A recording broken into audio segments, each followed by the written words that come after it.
Major funding for KPBS Evening Edition has been made possible in part by Bill Howe Family of Companies, providing San Diego with plumbing, heating, and air restoration, flood and remodeling services for over 40 years. Call 1-800-BILL-HOWE or visit billhowe.com. And by the Conrad Prebys Foundation, Darlene Marco Shiley, and by the following.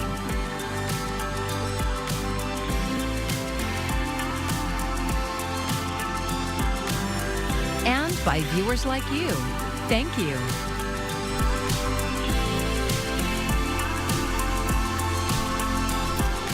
Pandemonium at the San Diego Zoo as locals and tourists alike came out in droves for the panda's big public debut. Thank you for joining us. I'm Maya Trabolsi. And while the crowds were big today, it's expected to get even busier this weekend. And KPBS reporter John Carroll has a look at traffic near Balboa Park right now and tips for getting around. But first, KPBS reporter Katie Anastas joins us from the San Diego Zoo. Katie, how did the morning go? Maya, you could feel the excitement as visitors poured into the San Diego Zoo's new Panda Ridge this morning. Today has been months in the making, and visitors of all ages were ready to celebrate. 2, 1. Paula Barajas got to the zoo at 7:30 in the morning. As a San Diego native, she's seen generations of pandas come and go. I am feeling emotional. I'm feeling so excited. I'm feeling so happy that I finally got to see our new pandas. This is just a very joyful day. The newest arrivals are named Yun Chuan and Sing Bao. Before their arrival, the zoo quadrupled the size of its panda exhibit. It's inspired by their mountain habitat in China. Behind me is Sing Bao. This is the female panda at the San Diego Zoo. She's known for her round face and fluffy ears, and her name means precious treasure of prosperity and abundance. Pandas haven't been at the San Diego Zoo since 2019. Last fall, Chinese President Xi Jinping suggested they could send pandas to the United States once again. Chinese ambassador to the United States, Sherfang, says he's been hearing from panda lovers ever since. 2 little panda fans from California wrote several letters to me proposing giving China grizzly bears to get pandas. Today, I am most happy to tell them, after 8 months of joint efforts, we have finally brought Yun Chuan and Sing Bao to San Diego. Your dream has come true, even without giving us grizzly bears. Governor Gavin Newsom proclaimed August 8th as California Panda Day.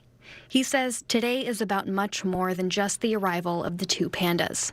It's about celebrating our common humanity. It's about celebrating the things that bind us together.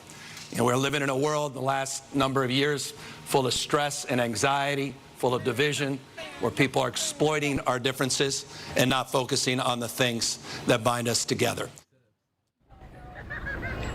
And Maya, officials said that this partnership is really about conservation. The hope, of course, is that these pandas will produce some wonderful panda cubs, but also that scientists over in China can learn lessons on how to keep pandas living and thriving in their natural habitat. Maya, back to you. Very cute. Thank you so much for that report, Katie. And traffic was heavy around the zoo this morning. KPBS radio listeners were warned there was a traffic advisory in the area. And KPBS reporter John Carroll joins us live at the entrance to the zoo off Park Boulevard. John, what's it like right now? Maya, I tell you, if you didn't know that the pandas were here in residence, you probably wouldn't know there were pandas here. We're taking a look live at the traffic. What traffic, right? But the weekend is almost upon us, and now Park Boulevard is just one travel lane in each direction for cars. That is because about a year ago, a little more than a year ago, the boulevard was restriped to give MTS buses their own lane. That brings us to a great way to get here and not have to worry about traffic or parking. And I can tell you the zoo's huge parking lot is, I'm looking at it right now, it is chock full of vehicles. So a good idea is to take one of 2 MTS bus lines that stop here at the entrance to the zoo. That is the Rapid 215 or the Route 7 bus. This morning I spoke with Hector Zermeno with MTS. It is just have to walk a few steps to the main entrance and you're there. So it's very convenient for people. It's especially for families who have children that are going to the zoo. We have children 5 and under always ride free to the zoo, and anybody 18 and under can ride for free with the Youth Opportunity Pass. So it's a very affordable way for families to visit the zoo without having to spend some gas money or to have to look for the parking. Now, as Hector was saying, riding the bus will not break the bank. Fares are just $2.50 one way for adults, $5 for a round trip. So not only do you save on gas and parking, but you get dropped off right here, which is the entrance to the zoo off of Park Boulevard, just steps away from the zoo entrance, and a few more steps inside, of course, brings you to Panda Ridge and San Diego's now 2 most famous residents. Maya?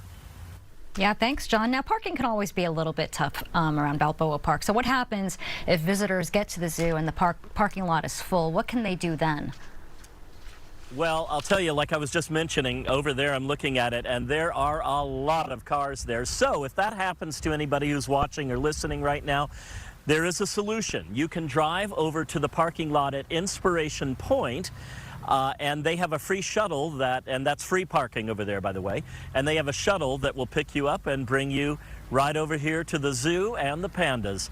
Live in Balboa Park, John Carroll, KPBS News. A pretty quiet night for us tonight, and more of the usual with the low clouds near the coast. But as we venture into the days to come, we'll be talking about adding in some thunderstorm chances across the region. I'll have more on that coming up. Governor Gavin Newsom saw this week's earthquake near Bakersfield as a chance to tout the state's early warning system. KPBS SciTech reporter Thomas Fudge tells us how those warnings are working. The 5.2 magnitude earthquake in Kern County Tuesday was felt throughout much of Southern California. Soon after, a lot of people got very interested in California's MyShake smartphone app. So we see that a lot. When you have some seismic activity, you see an increase in downloads, but to have 47,000 new downloads, so that means people from anywhere in the state opted to download the MyShake app. It's within the first 12 hours after this earthquake. San Diego County has its own earthquake warning app created by the County Office of Emergency Services. Office Director Jeff Toney says land sensors throughout the state that are linked to the app pick up on the initial bursts of energy that we don't yet feel. It's that S wave that comes after, that's the shock wave where you'll feel the shaking. And there's between those two pulses of energy, there's time that you can take a personal protective action before the shaking starts. The time you have to prepare for the shaking is measured in seconds. If you're right on top of it, you may get a couple seconds. So it really depends on proximity to the epicenter. California and the U.S. Geological Survey have so far placed nearly 1,000 sensors in the state with a goal of having 1,100. So what do you do when your phone gives you that warning, maybe 10 seconds before the shaking begins? On a personal level, drop, cover, and hold on. A sturdy piece of furniture, desk, table, what have you, that's your best bet. Thomas Fudge, KPBS News. And when natural disasters like earthquakes strike, it can be challenging to get supplies to those in need. Coming up, how a bike race happening this weekend will simulate supply runs. After months of wild weather impacting the country, experts say the situation is snowballing into what some are calling an insurance crisis. As Lee Waldman explains, natural disasters from climate change are forcing some home insurance providers to pull out of states completely. What lessons learned did you take away from Harvey? Have good insurance. It's a common theme in coastal communities. You know, if you want to live here, insurance isn't cheap. That is for sure. But it's a reality that is quickly spreading across the country. At least 18 states have experienced significant increases in insurance rates and insurance companies declining to write insurance or in some cases pulling out entirely. Dave Jones, the director of the Climate Risk Initiative at UC Berkeley School of Law, says we are currently in an insurance crisis like we have never experienced before. We're marching steadily toward an uninsurable future in the United States. Historically, because of things like hurricanes and wildfires, rates for home insurance would go up in places like California and Florida, so providers could still make a profit. Jones says now we're seeing some companies pull out of states like Iowa, Illinois, Kentucky, Wisconsin, and Florida completely because they're bleeding money from natural disaster claims. They're in a business to make a profit, and the losses are real. 35 states offer what's called a FAIR plan to step in when companies refuse coverage due to high risk factors. Jones believes the federal government should step up as well. If you had a federally taxpayer-funded reinsurance program, that would reduce costs for the FAIR plans and help them better survive as they're seeing their policy numbers go. In New York, I'm Lee Waldman reporting. Residents in Spring Valley say that they were caught off guard by the recent opening of a safe parking site at a community church. The Bancroft safe parking site started taking in people experiencing homelessness this week. The county is leasing the church's parking lot to allow 27 families to sleep there. Members of the community told our media partner KGTV that they were left in the dark about it. Nobody knows anything about it. What does it involve? Do we just have homeless living in a parking lot all day? Are they free to come and go? Are they free to roam? This is ideal for those kids who are living in vehicles who can get into a housing situation but need a little help.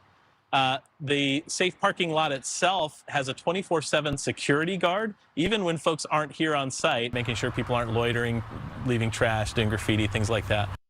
The county passed the plan last year as part of their effort to help the homeless with transitional housing. And this comes after a plan to put tiny homes for the homeless in Spring Valley was scrapped due to community backlash. I'm Jeff Bennett. Tonight on the News Hour, former House Speaker Nancy Pelosi discusses her new book and the upcoming election. That's at 7 after Evening Edition on KPBS. Former President Donald Trump's running mate, J.D. Vance, is testing out new lines of attack against his new opponent. As Julia Benbrook reports, he's taking aim at Minnesota Governor Tim Walz's military career. Ohio Senator J.D. Vance is opening a line of attack into Minnesota Governor Tim Walz's military career as the two veterans now vie to be vice president. When Tim Walz was asked by his country to go to Iraq, you know what he did? He dropped out of the Army and allowed his unit to go without him. Walz served 24 years in the Army National Guard. He filed papers to run for Congress in February of 2005 and retired from his unit in May of that year, 2 months before deployment orders appeared. Service members often submit their papers months before their retirement date. It's unclear when Walz submitted his paperwork, but Vance is also accusing him of falsely claiming he served in a combat zone. What bothers me about Tim Walz is the stolen valor garbage. Do not pretend to be something that you're not. He's pointing to this clip of Walz talking about gun control. And we can make sure that those weapons of war that I carried in war is the only place where those weapons are at. In a statement, the Harris campaign responded, saying, quote, in his 24 years of service, the governor carried, fired, and trained others to use weapons of war innumerable times. He went overseas and served where the Army told him. And it wasn't in Afghanistan, it was in Italy. But that's where his unit was. He was making a broader point, not about his military service, about how these weapons of war have no place in our schools, killing our kids. As for Vance, he served 4 years in the Marines as an enlisted combat correspondent in public affairs and was deployed to Iraq for roughly 6 months. No, I never said that I saw a firefight myself. The attacks on Walz's military record come as both parties seek to define the governor, who is relatively unknown on the national stage. Reporting in Washington, I'm Julia Benbrook. Payment apps are quick and convenient when you want to send or receive money, but they're also vulnerable to scams. Jen Sullivan looks at ways to protect yourself from falling victim and the changes lawmakers want to make. PayPal, Venmo, Zelle, they're all highly popular apps to send and receive money digitally. But these apps, while convenient, are also an easy target for scams. And last year alone, consumers reported losing $210 million to scammers on payment apps. That's 62% more than 2 years ago. Here's an email one consumer recently was sent. It looks like a legitimate receipt from PayPal. And if you call the number at the top, you are connected to someone claiming to be a customer service agent. But this is a scam.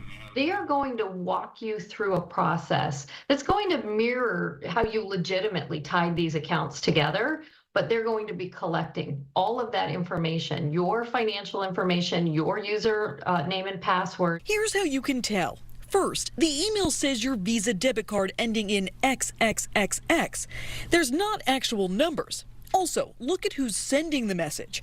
Call your bank to confirm if those charges are there. The scammers are banking on you panicking and reaching out immediately without thinking. While some payment apps offer protections, existing laws don't require banks to reimburse customers who authorize transactions to scammers. But a group of Democratic lawmakers are hoping to change that.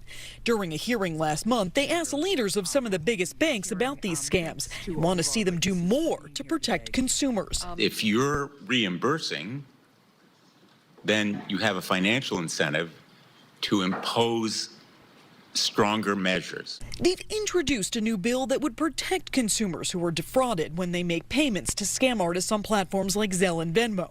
For Consumer Watch, I'm Jen Sullivan. Today marks 1 year since one of the deadliest wildfires in U.S. history devastated Maui. More than 100 people died. And as Amy Kiley reports, survivors are trying to heal and rebuild. The first year was about survival. The second year will be about rebuilding. Today marks 1 year since wildfires began devastating the Hawaiian island of Maui. It's the deadliest such disaster in modern U.S. history, killing more than 100 people. Hawaii Governor Josh Green says to honor them, he has ordered flags to fly at half-staff. It has been an incredible challenge for so many families. Officials say the flames left more than 3,000 families homeless. Here was a lanai that you can have barbecues and everything right over here. A year later, officials say many still don't have permanent housing. The governor hopes the recent $4 billion settlement with Hawaiian Electric and others will help people start over. This is our sixth move, so hopefully we're hoping it'll be our last until it's time to rebuild. The historic community of Lahaina is still devastated after it was largely wiped out. We didn't know that our whole town would be gone. It's the former capital of the Kingdom of Hawaii. The remnants of this church are on what's considered the birthplace of Christianity on the island. Its graveyard is still intact. Some believers see that as a sign of hope. I was actually amazed how much is still intact. I think because of the people that are here, it's protected. I'm Amy Kiley reporting. When disasters hit and roads are not passable, rescuing those in need can be nearly impossible. KPBS video journalist Matthew Bowler met up with one group organizing to solve that problem. I didn't feel the earthquake yesterday. Brian Hoffman didn't notice the 5.2 earthquake centered in Kern County yesterday. But in Southern California, we never know when the big one's going to hit. In 2011, the earthquake in Haiti, and then also the earthquake in Japan that, basically decimated those islands and left millions of people homeless and, killed a lot of people. A bike mechanic named Mike Cobb in Portland, Oregon saw how challenging it was to get supplies to those in need during the Haitian disasters. And he started an event called the Disaster Relief Trials. It's a bike race for cargo bikes simulating supply runs during a natural disaster. The bicycle is really the ideal tool to get around town when you don't have fuel, when the roads are blocked. Saturday will be San Diego's first Disaster Relief Trial and Resilience Fair. It starts in North Park. It goes up into Normal Heights. The race starts at 8 a.m. at the North Park Mini Park on 29th Street, 1 block south of University. The route will go through the uptown area and into South Park. Along the way, racers have to stop at checkpoints to pick up supplies. They include food, blankets, soap, water weighing 50 pounds, 2 raw eggs meant to simulate sensitive medications, and a wooden pallet. All in, the supplies will weigh more than 120 pounds. And then add in the bike and the rider, it's quite a load.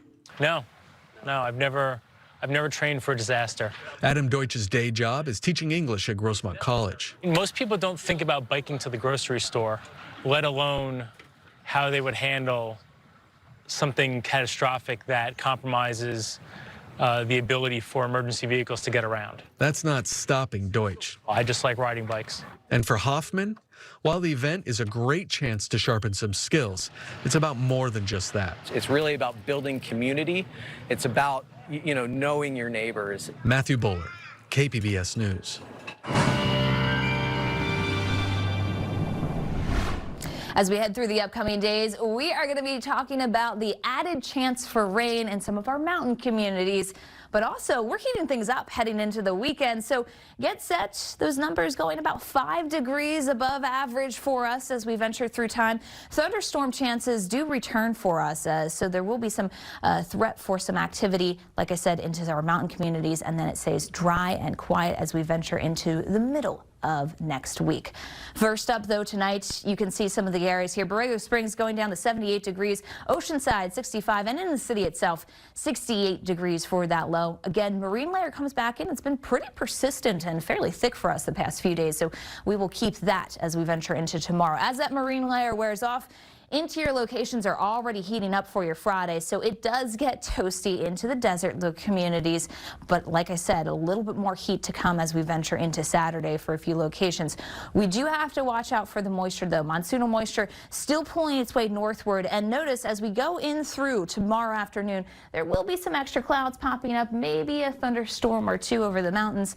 It's a bit more likely as we venture into Saturday with more of that moisture slug coming in out of Mexico and that monsoonal pool coming northward for us. So for tomorrow's forecast, not too bad of a day. 76 in the city as you head towards Escondido, 87 for the high. Ramona coming in at 94, and Mount Laguna, I should say, coming in at 77 degrees. Coastal communities, we go up into Sunday, high temperatures back to the lower 80s. We are going to have some of those extra clouds around for Saturday, and that's partly because we're getting a little bit more moisture, especially into some of the mountain areas. First up, though, the inland communities, lower 90s for you for the weekend. Keep some of those clouds, though, still breaking in the morning, giving way to afternoon sunshine. And for those mountain spots, just watch out for that thunderstorm chance through the afternoon, especially on Saturday. If you're doing any hiking, that would be our concern. Then things will start to dry out again as we venture into early next week. Desert communities hanging in the 100 to 110 plus range here as we go through the upcoming week. For KPBS News, I'm AccuWeather meteorologist Melissa Constanzer. It was an idea that almost changed San Diego's downtown forever. Things might have been quite different if a man named John Nolan had his way. Former County Supervisor Greg Cox talked with Ken Kramer for this story about San Diego. I want to show you something. Here's the County Administration Center. You know it, you see it all the time, built on a beautiful spot along San Diego Bay. It's certainly the most iconic government building we have in this region. But what most people don't know is that when it was built in the 1930s, the best view wasn't out over the water. No, it was the other way, toward the east. The bay was sort of a mess. Kind of silted in. I mean, you look at some of the photographs and some of the paintings that were done about the time this building was opened. I mean, you can see it was kind of just a hodgepodge of industrial and commercial, and fishing fleet was based there, but that was kind of a smelly operation at that time. Hard to imagine now, but the bay was cluttered. There was raw sewage going into the harbor. No, if you were drawing up a building here, you wanted it to look the other way. Please. Well, back then there was a city planner, a famous architect and visionary named John Nolan, who came up with an idea. He thought, yes, there should be a grand complex on the San Diego waterfront to house both county and city government, but that would be just the start. Look east, he said. Imagine a public corridor going right up what is today Cedar Street. You know, the east facing of the County Administration Center was going to be looking up a grand esplanade that would go all the way up to Balboa Park. The Nolan Plan, it was called. As early as 1908, he was advising the city and county, producing drawings, showing what San Diego's Center of Government Administration might look like right at the entrance portal to San Diego, but it never happened. And then, 18 years later, 1926, he comes up with a new plan, which frankly includes a lot of the things that we take for granted here today. It included an 11-mile harbor drive that basically hugged the coastline going around. It kind of envisioned where Lindbergh Field is. and it pictured that corridor east from the county center, you understand, lined with great buildings devoted to public administration and the arts, extending toward the park from the bay. But if you look east from the county building today, you can see John Nolan's vision again never happened. Instead, the Depression came and World War II. And then after that, the post-war baby boom, and so people were more focused on, building up the suburbs and building homes that people could move into. In fact, what is today the County Administration Center might never have been built at all if it weren't for a WPA grant. President Roosevelt came to dedicate the building in 1938, but John Nolan had died a year earlier with only part of his plan ever realized. Today, an Interstate 5 off-ramp dumps onto Cedar Street, forever ending the chance of a straight-through corridor to the park. But the once cluttered and ugly bay ended up being really beautiful. And Supervisor Greg Cox says there are other positive developments that he thinks would have pleased Mr. Nolan. I think the waterfront park would make him very happy because it's a gathering point for the public. That's what he was all about creating, I think, a sense of place. With this place, the County Administration Center at the head of it all.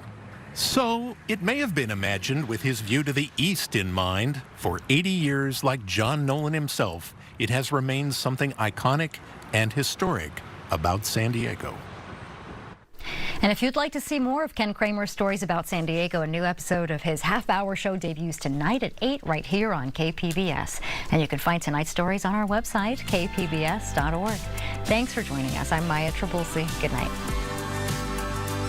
Major funding for KPBS Evening Edition has been made possible in part by Bill Howe Family of Companies, providing San Diego with plumbing, heating, and air restoration, flood and remodeling services for over 40 years.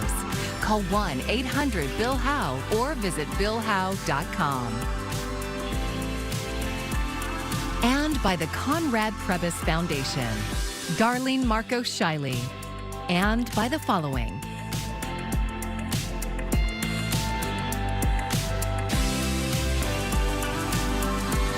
and by viewers like you. Thank you.